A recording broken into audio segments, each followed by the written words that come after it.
Hi everyone and welcome back to my channel Sada's Green Life. I really hope you all are safe, healthy and happy.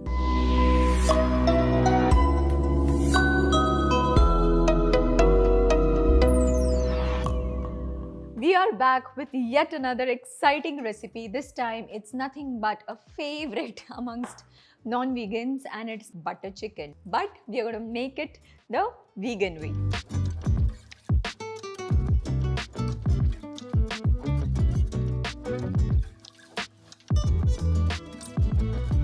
Now, like all our recipes, you know that we find that one hero ingredient that we need or we use to substitute the one that is used in the non-vegan recipe. So here you must be wondering, what is it that we're going to use to make our butter chicken but without using chicken? How is it possible? So yeah, without any further delay, let's get started. To make our butter chicken but the vegan way, the main ingredient that is going to substitute the chicken is nothing but soya chunk.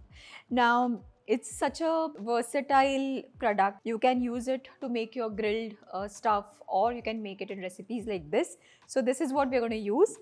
Apart from this, now these are the ingredients just for the marination. I'm going to take you all through the steps. It's slightly elaborate recipe. It's not one of those quick ones that get done very effortlessly. Slight effort goes into making butter chicken, but it's all worth it. You will know once we come to the end of the recipe. So there's soya chop. We have about 4 of these sticks. It's easily available in the market. Half a bowl of curd. Now we're using soy curd here. Ginger garlic paste, about 2 tablespoons. Fresh lemon, mustard oil, the raw one, red chili powder, Kashmiri lal mirch, not the one that is spicy, the one that gives a lot of color, bhuna hua jeera powder, which is roasted cumin powder, and garam masala, salt to taste. So we're going to go ahead and first chop the soya chop sticks into pieces. So we're going to remove this. We're going to chop it slightly in a slant way, like so. So we have these meat-like pieces here. So we have pieces like these.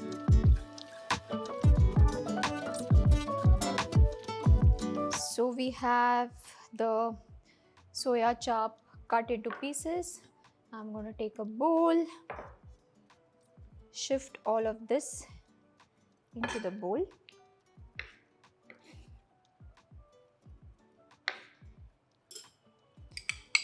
Good. 2 spoons of ginger garlic paste, about 2 teaspoons of mustard oil, half a lemon juice, about 1 teaspoon of roasted cumin seed powder, about 1 tablespoon of Kashmiri lal mirch, half a spoon of garam masala, quarter spoon of turmeric powder, quarter spoon of salt. Now we'll go ahead and mix this all up. Thoroughly mix this. You can mix your marination separately and then add it to your soya chop. I have done it directly in one bowl. This doesn't matter. As you see, it's nicely mixed. Everything is coated the soya chop really well. It's already smelling very good because of the masala, ginger garlic paste and everything. Alright. Now that the marination is ready, we need to keep it in the fridge for an hour for the soya chop to soak in all the flavors and become one with all the masalas. So let's leave it in the fridge and start making our gravy.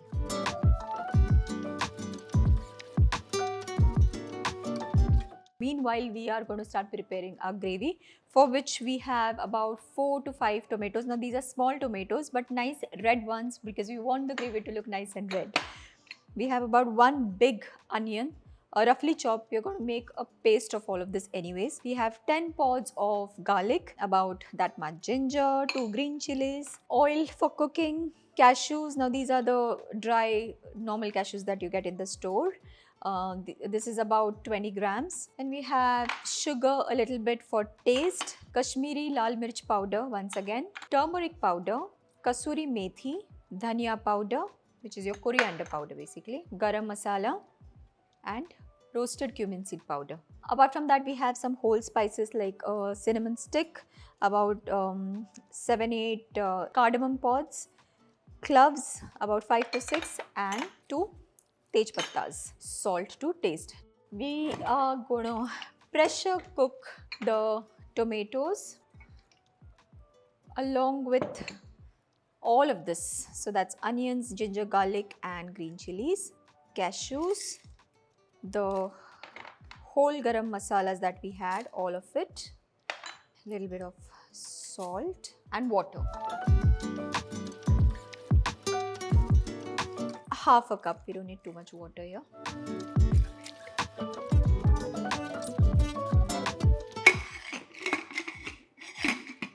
Let's shut the cooker and take another pan,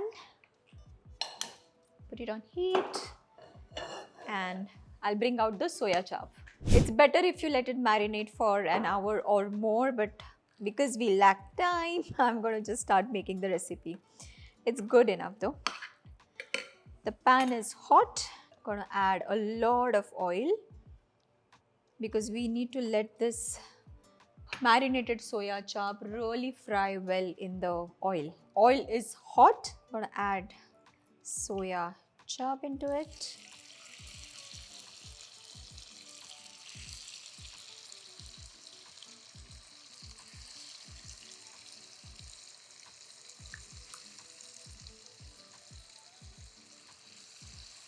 I'm going to let it fry really well in the oil now. In this recipe, you need a lot of oil. Even the conventional one requires that much oil. So, can't help. All right. And now, cook this really well in this oil.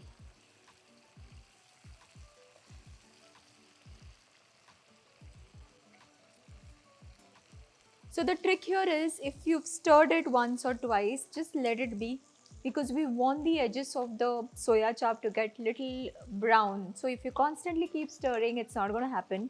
So let it sit in this condition, like once it's layered flat in the pan, for about 3 to 4 minutes, so that the sides start getting brown. Then we'll turn once again and let it be. So that's a tip that the chef is given. Do not keep stirring it constantly. This in itself is such a aromatic recipe, like basic ingredients. I've added some oil and let it cook. Oh my god, it's smelling so amazing. I really want to have this with some rotis. So cool. Okay, time to stir. Oh, see, it's turning out to be brown. Wow, that's nice. So we're going to basically give it a turn and then let it sit once again for a couple of minutes. So we'll leave this for about 2 minutes and blend the tomatoes and onions.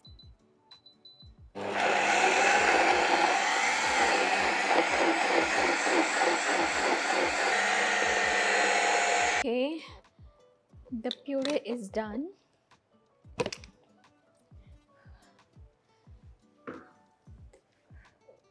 Yeah, nice.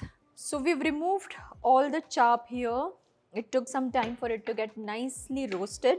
So it's here in the bowl. Now in the same pan, we're going to add the paste that we've made. So in the remaining oil, I've added about 2 spoons more, and once it's hot, I'm going to add the puree. Okay.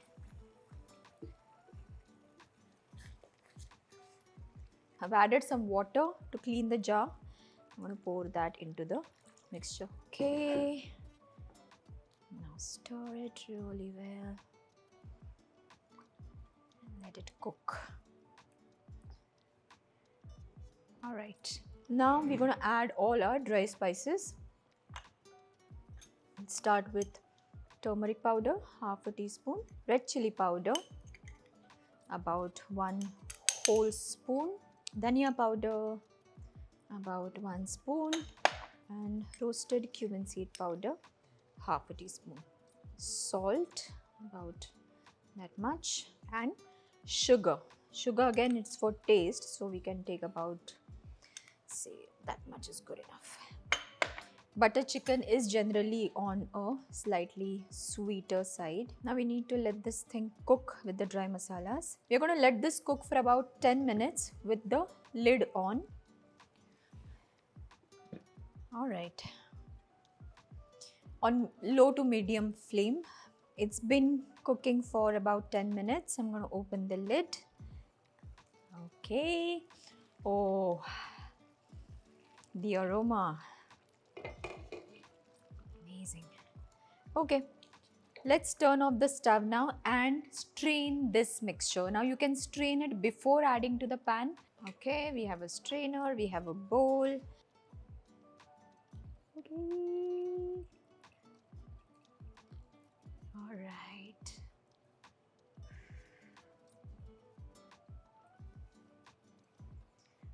Gonna strain this. So all the restaurants, their kitchens, they do this process, which is why the gravies are extremely smooth in texture. All this, if you see the cardamom seeds and cloves and all of that, otherwise will keep coming in your bite. So it's better that you strain this gravy. Now if you want to eat food like restaurant, you need to make it like they do, right? No shortcuts. All right, everything is coming out and you see there's so much of chunks. And with a clean spatula, I'm going to remove whatever is underneath the strainer. I can't tell you how identical this is smelling, like your restaurant style butter chicken, exactly like that. Insane, this is insane. And we are yet not done with the entire process. All right, that's it. Now we take the pan back on the stuff and add all of this strained gravy into the pan. Wow. Now I know the difference between straining and not straining this gravy. Excellent, you guys. You got to try it. Now all that we need to do is add our soya chop into this and a little bit of seasoning here and there, and that's it. The recipe is coming to its glorious end. Add all of this into our pan.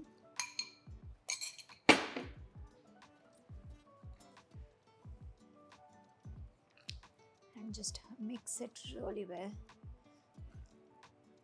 Okay, now final seasoning, which is nothing but garam masala and kasuri methi. So about 1/4 teaspoon of garam masala and 1 heaping teaspoon of kasuri methi. A little bit of salt maybe. That's it. Just mix it really well.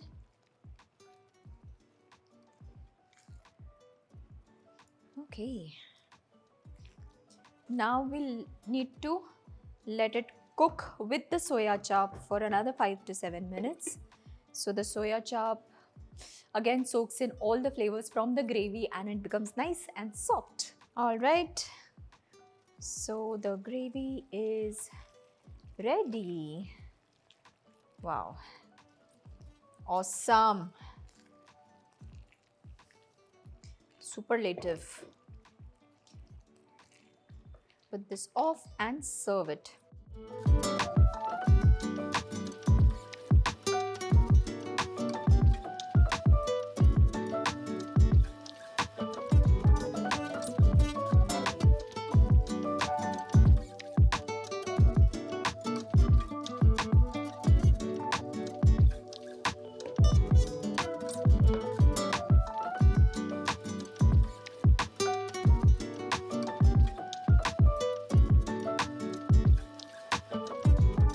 We are going to garnish the bowl with some cashew cream here.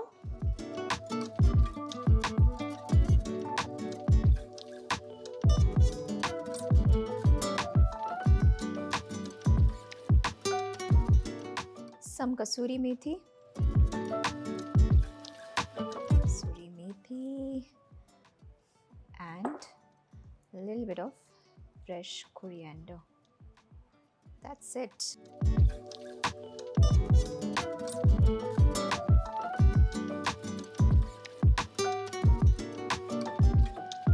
Now it's time for the final taste check. I have already tasted this gravy while it was being made so many times because the aroma was irresistible. But one last time, because this is mandatory, I'm going to dive into the bowl. Yeah, there you have it.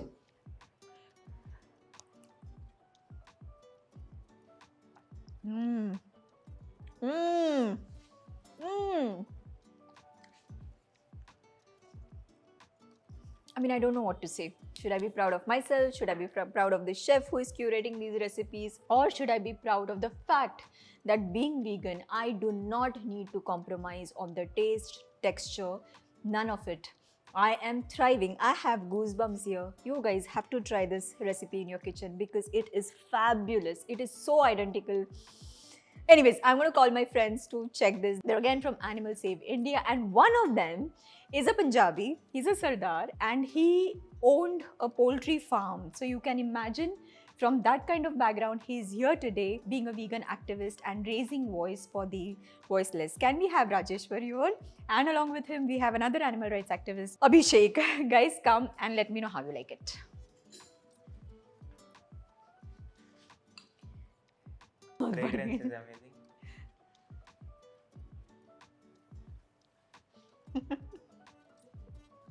So I used to eat butter chicken almost every day, and this is one of the best tasting butter chickens I've ever had, and fortunately this is vegan, luckily. Yes. So amazing job, really love it. I don't know, I am not praising it for the heck of it. I'm not praising it because we've made this or for the very reason that we want to promote plant-based lifestyle. Yes, we want to promote it, but we would not sell anything to you guys that we don't believe in. And trust me, this is one of the best butter chicken recipes that I have tasted. I was a non-vegetarian until 2012 and I have had this many times in my life, but this is as close as it can get to the conventional recipe, if not better. So do try it out in your kitchen. This entire vegan recipe series is brought to you all in collaboration with Animal Climate and HealthSim Foundation. They do a fabulous work when it comes to spreading awareness about plant-based lifestyle. Do check out their channels, their profiles that will be linked in the description box below. Yeah, with that, I'm calling it off. Thank you so much for watching. If you like this episode or any of the episodes from this series, do consider sharing it with your friends and family. You don't know who would be interested in trying some of these recipes. I shall see you very soon in the next one. Until then, stay safe, feel good and be blessed. Bye.